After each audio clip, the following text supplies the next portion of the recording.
dans une nouvelle phase dramatique de l'histoire de notre monde, celle où les États-Unis d'Amérique renouant avec leurs habitudes impériales les plus détestables, interviennent sur leurs voisins et menacent tous les autres. C'est une fois de plus le pétrole qui est la cause réelle de cette intervention, la lutte contre le narcotrafic n'étant qu'un prétexte. J'ai ouvert Instagram et je aperçois que le Venezuela a été bombardé. J'ai lâché quelques larmes. Et puis bizarrement, quand j'ai vu que mes amis allaient bien, que ma famille allait bien et que tout le monde est en train de faire la fête, je me dis que je comprends pas parce que normalement on devrait être terrifié. Apparemment Maduro a été capturé.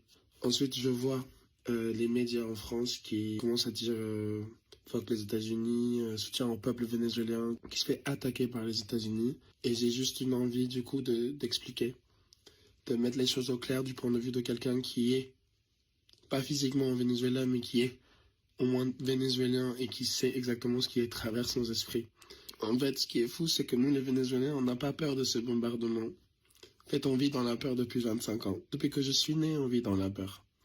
On vit dans la peur de sortir dans la rue et se faire tuer par des gens parce que les gens n'ont même pas de quoi manger, donc ils sont obligés de tuer les autres pour voler leur nourriture. On vit dans la peur de dire ce qu'on ressent parce que si on dit quelque chose, écrit quelque chose, envoie un message vocal, le gouvernement, si on est contre lui, il t'emprisonne. Il n'y a pas de vraie loi au Venezuela. Il y a juste la loi de eux, ces bâtards qui contrôlent le pays depuis 25 ans. Donc quand on voit et qu'on nous dit que Maduro a été capturé, on fait la fête et c'est ce que tout le monde est en train de faire.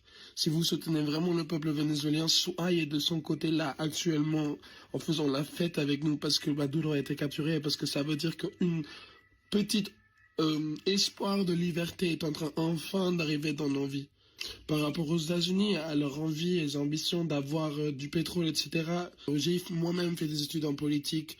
Je sais ce que ça veut dire qu'un pays vienne dans notre pays. Enfin, je sais que derrière, il y a des intentions, il y a des buts.